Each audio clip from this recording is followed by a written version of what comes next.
Hello नमस्कार साथियों, केवी expert classes में आप सभी का स्वागत है। मैं हूं आपके साथ कालिंदर।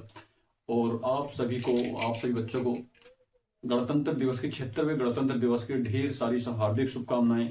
तो मेरे साथियों, मेरे प्यारे बच्चों, जैसे कि आप सब जानते हैं, हमारा जो देश है आज के दिन जो है पूरा भारत जो है 76वां गणतंत्र दिवस मना रहा है। ठीक है, कौन सा 76वां गणतंत्र दिवस मना रहा है। ठीक है, और यदि मैं इसके शुरुआत की बात करूं कि हमारा देश जो है गणतंत्र दिवस जो है कब से मनाता आ रहा है, तो हमारा जो है वो मनाता आ रहा है वो 26 जनवरी 1950 को जो है हमारे देश के द्वारा पहला गणतंत्र दिवस मनाया गया था। ठीक है, यदि मैं इसकी बात करूं कि क्यों मनाया गया था, जो ये जो है हमारा जो है भारत का संविधान जो है, बाबा जैसे कि आप सब जानते हैं, भारत का जो संविधान है वो बाबा साहब डॉक्टर भीमराव अम्बेडकर द्वारा द्वारा लिखा गया था। 2 वर्ष 11 माह और 18 दिन में जो है उन्होंने लिखकर कंप्लीट किया था। ठीक है, तो बाबा साहब ने जब ये राष्ट्र को समर्पित किया था, वो किया था 26 जनवरी 1949 को जो है यह राष्ट्र को समर्पित किया। और उसके 2 महीने बाद जो है भारत के राजनेताओं के द्वारा 26 जनवरी 2 माह बाद 26 जनवरी 1950 को जो है हमारे देश में पूरे देश में जो है भारतीय संविधान को लागू कर दिया गया।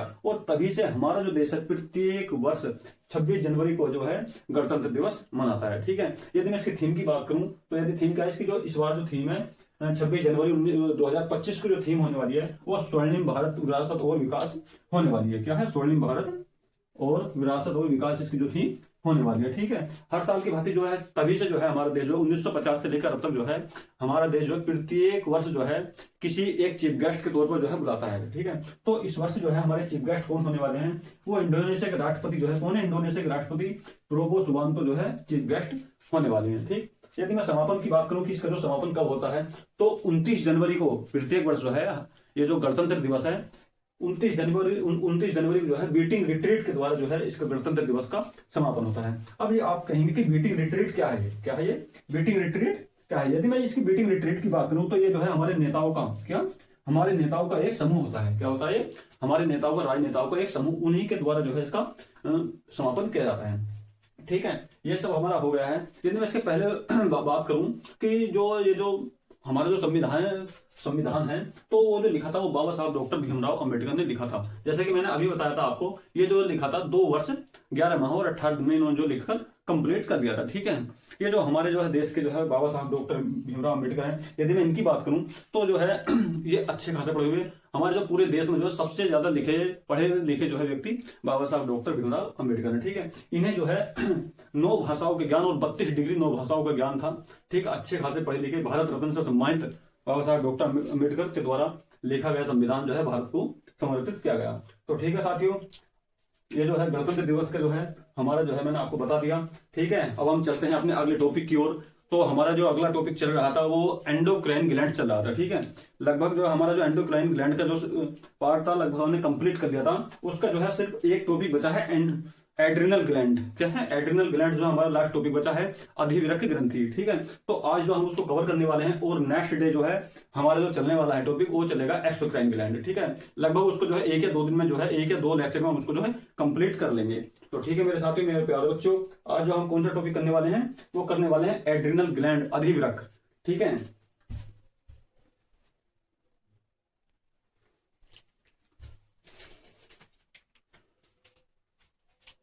तो आज का जो टॉपिक हमारा क्या होने वाला है, वो होने वाला है एड्रिनल ग्लैंड। क्या है? Adrenal gland.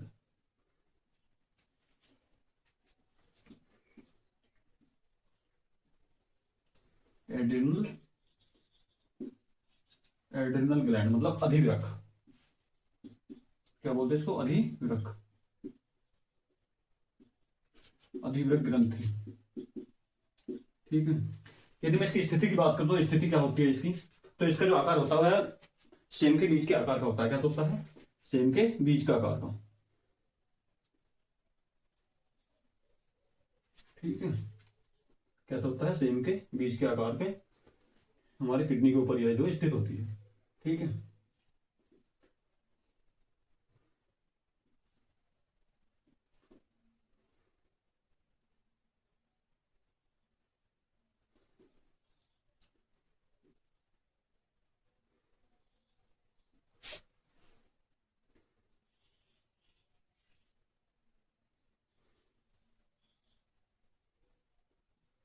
क्या है ये?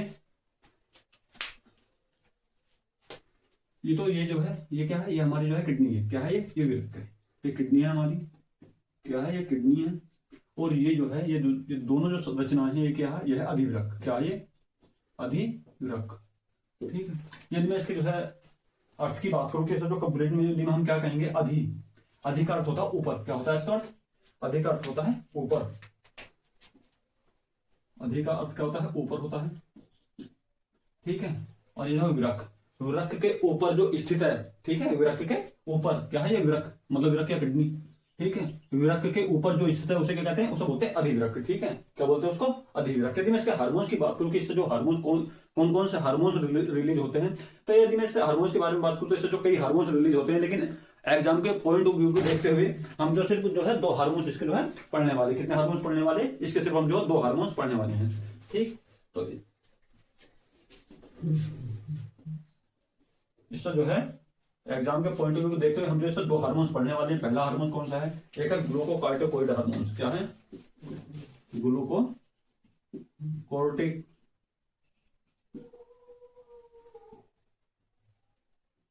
पहला हार्मोन है ग्लूकोकोर्टिकोइड हार्मोन्स, और दूसरा जो हार्मोन है वो है एड्रीनेलिन हार्मोन्स, एड्रीनेलिन हार्मोन्स, ठीक है। तो इससे कितने हार्मोन्स रिलीज होते हैं हमारे, कौन कौन से, 2 हार्मोन्स, एक ग्लूकोकोर्टिकोइड हार्मोन्स और दूसरा है एड्रीनेलिन हार्मोन, ठीक है। यदि मैं ग्लूकोकोर्टिकोइड हार्मोन्स की बात करूं तो इससे जो है इसके जो कार्य, इसका उपयोग क्या है, ठीक। तो यह जो है यह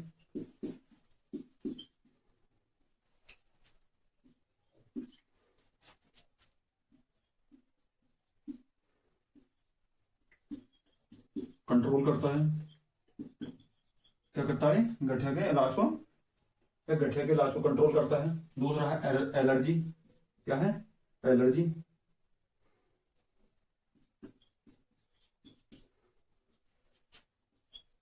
एलर्जी में जो इसका मुख्य रोल है, एलर्जी को कंट्रोल करता है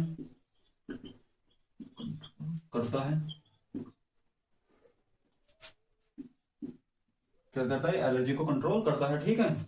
और इसका यह जो है गठिया के इलाज में जो है कंट्रोल करता है, गठिया के इलाज को कंट्रोल करता है, एलर्जी को कंट्रोल करता है, और क्या है यह आरबीसी को घटाता है, क्या,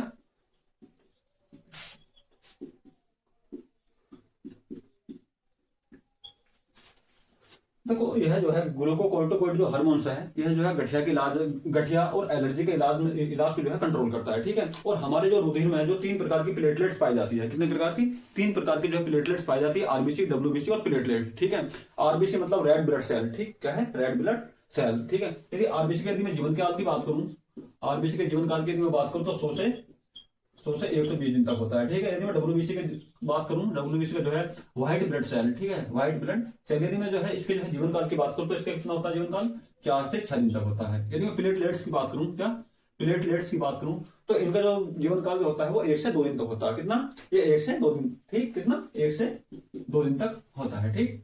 तो यहाँ पर जो है आरबीसी और डब्ल्यूबीसी, ठीक है। और डब्ल्यूबीसी जो है हमारे शरीर का सैनिक भी कहा जाता है, क्या कहा जाता है, सैनिक, क्योंकि जो है ये रोग जो हमारे शरीर में जो है रुधिर में बैक्टीरिया है, रोग है, ठीक है, तो उनसे लड़ने का जो है उन्हें भक्षण करने का काम कौन करता है, वो करता है, वो जो कौन करता है, वो करती है डब्ल्यूबीसी, व्हाइट ब्लड सेल, ठीक है। तो आरबीसी को कौन घटाता है, ग्लूकोकोर्टिकोइड हार्मोन्स, क्या है, आरबीसी को कौन बढ़ाने का काम करता है, सॉरी क्या है, बढ़ाता है, आरबीसी को बढ़ाने का काम कौन करता है, ग्लूकोकोर्टिकोइड हार्मोन्स, ठीक है। और घटाने का काम डब्ल्यूबीसी को कौन घटाता है, डब्ल्यूबीसी को घटाने का काम भी कौन करता है, ग्लूकोकोर्टिकोइड हार्मोन्स ही करता है, ठीक है। डब्ल्यूबीसी को घटाता है, डब्ल्यूबीसी को घटाता है, ठीक है। यदि मैं एड्रेनालिन हार्मोन्स की बात करूं तो यह क्या करता है, यह जो है अनैच्छिक क्रियाओं को बढ़ाने का काम करता है, क्या करता है यह जो एड्रेनालिन हार्मोन जो है यह अनैच्छिक क्रियाओं को बढ़ाने का काम करता है, ठीक है। यदि मैं इसका फॉर एग्जांपल की बात करूं तो जैसे कि अनैच्छिक क्रियाओं, क्या, जो अचानक से अपने आप जो है हमारे शरीर में जो है जागृत हो, ठीक है। जैसे क्या कभी कभी ऐसा होगा, जैसे कि हमारे जो किसी दूसरे व्यक्ति से जब लड़ाई होती है तो हम जो है जानबूझकर तो कभी लड़ाई करते नहीं, लेकिन जब स्थिति ऐसी परिस्थिति जब ऐसा मोड़ ले लेती है कि हमें जो लड़ाई करनी ही पड़ती है, तो क्या होता है लड़ाई में जो है हमारी जो नसें जो हैं अपने आकार में जो है बढ़ना शुरू हो जाती हैं। ठीक है, जब हमारी जो नसें अपने आकार में बढ़ेंगी तो उसमें जो है नसों में जो है हमारा जो रुधिर है, वो रुधिर का जो फ्लो वो तेज होगा। क्या होगा ना, रुधिर का जो फ्लो है वो तेज होगा, तेजी से दौड़ेगा। और जब तेजी से दौड़ेगा तो हमारे जो रुधिर का जो प्रेशर है, जो हमारे रुधिर का जो प्रेशर है कहां पर बनेगा, हमारा जो रुधिर का प्रेशर है, हमारा जो रुधिर का प्रेशर है वो कहां पर बनेगा, वो लंग्स पर। हमारे जो रुधिर हमारे फेफड़ों लंग्स पर जो है दबाव डालेगा।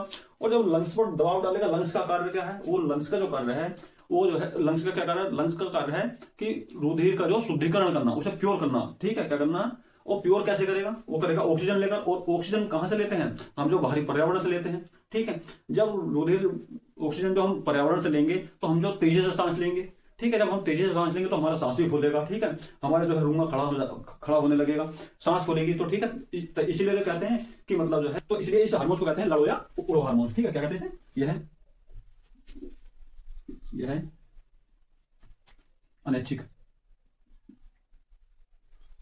ये अनैच्छिक क्रियाओं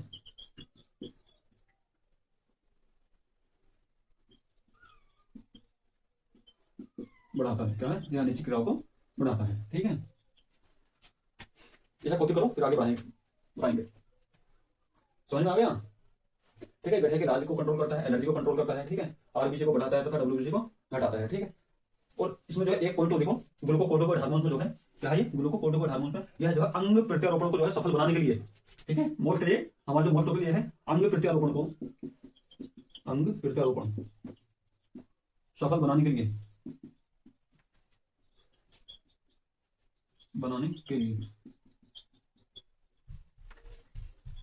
रोगी को ग्लूकोकोर्टिकोइड हार्मोन का जो है इंजेक्शन दिया जाता है। ठीक है, दिया जाता है। अब आप कहेंगे कि यहाँ से जो है क्वेश्चन कैसे पूछा जाएगा, यहाँ से जो है खासकर ये क्वेश्चन पूछा जाता है कि अंग प्रत्यारोपण के समय मरीज को जो है कौन से इंजेक्शन दिया जाता है, वो दिया जाता है ग्लूकोकोर्टिकोइड हार्मोन्स का इंजेक्शन जो है दिया जाता है। ठीक है, तो कॉपी करो जल्दी।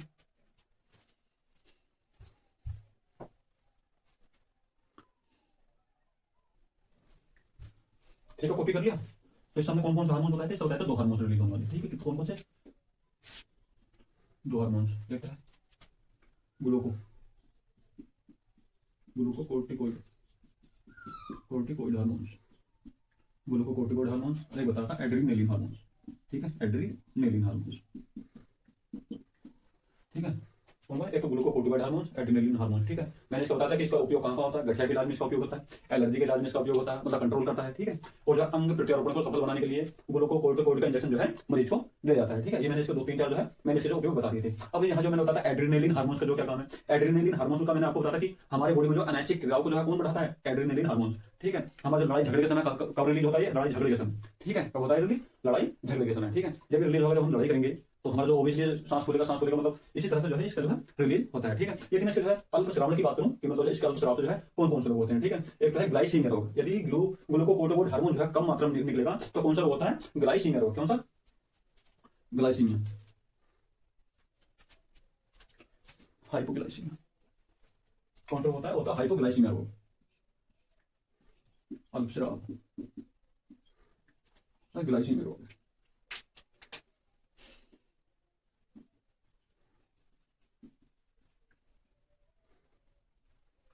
ग्लाइसीमिया रोग। ठीक है, ग्लाइसीमिया रोग। तो इसमें क्या होता है, इसमें जो है रुधिर में जो है हमारे रुधिर में ग्लूकोज की मात्रा कम हो जाती है। क्या होती है, हमारी हमारी जो बॉडी है रुधिर में जो है किस चीज की मात्रा कम हो जाती है, वो हो जाती है ग्लूकोज की मात्रा कम हो जाती है। उससे जो हमारे जो शरीर का हड्डियां पेशियां हैं, मस्तिष्क हैं, ठीक है, इसकी जो पेशी जो शिथिल हो जाती है, क्या हो जाती है, शिथिल हो जाती है। ठीक,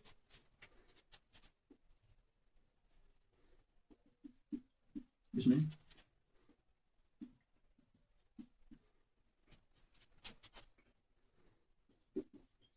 ग्लूकोज की मात्रा घट जाती है, ग्लूकोज की मात्रा घट जाती है, क्या जाती है, घट जाती है, जिससे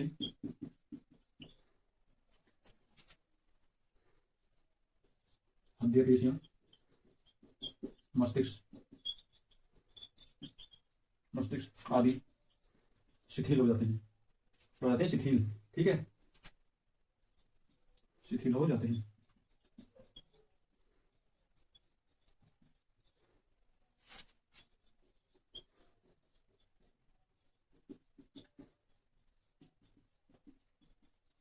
घट जाता है।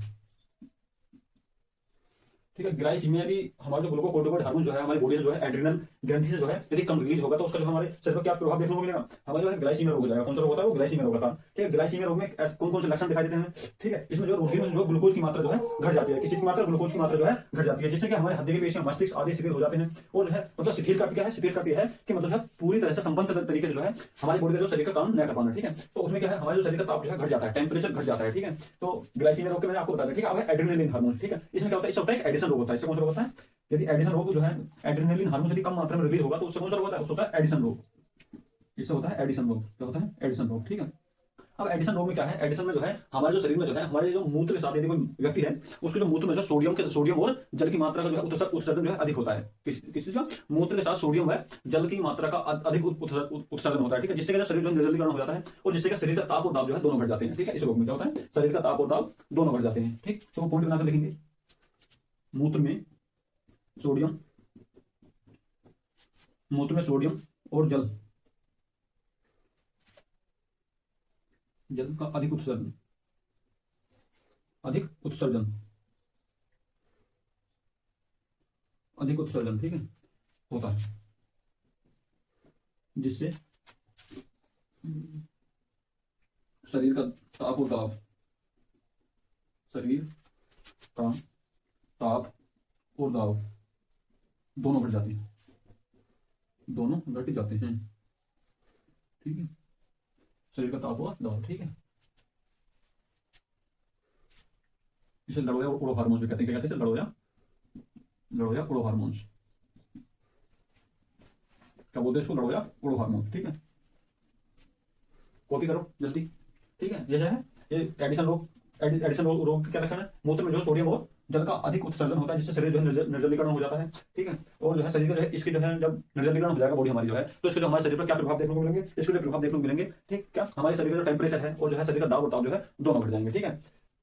यहाँ पर जो है मैं आपको एक बात और बता दूं, यदि जो है एड्रिनल कोर्टेक्स जो हमारी बॉडी से जो है निकाल दिया जाए, यदि एड्रिनल कोर्टेक्स को जो है हमारी बॉडी से जो है निकाल दिया जाए, रिलीज कर दिया जाए बिल्कुल, तो जो है मनुष्य जो है मृत्यु हो जाएगी। ठीक है। मनुष्य जो है मृत्यु हो जाएगी। इसका क्या कारण है, ठीक है, इसका जो कारण है हमारे जो शरीर में जो है फिर क्या हमारे जो शरीर में सोडियम जो है अधिक निकलने लगेगा। क्या हमारे जो शरीर में जो है सोडियम जो है अधिक निकलने लगेगा। ठीक है। इसीलिए जो है इसे जो है जीवन रक्षक हार्मोन भी कहते हैं। ठीक। इसे क्या कहते हैं, जीवन रक्षक।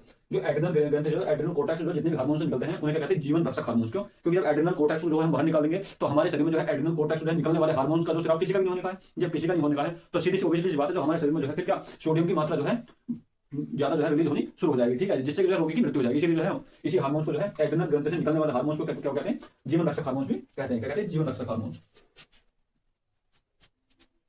बड़ोया हार्मोन्स और क्या कहते हैं, जीवन रक्षक हार्मोन्स, जीवन रक्षक हार्मोन्स भी कहते हैं। ठीक। तो मेरे साथियों, मेरे प्यारे मित्रों, ठीक है, आज के लिए इतना ही काफी है। मिलते हैं नेक्स्ट वीडियो में।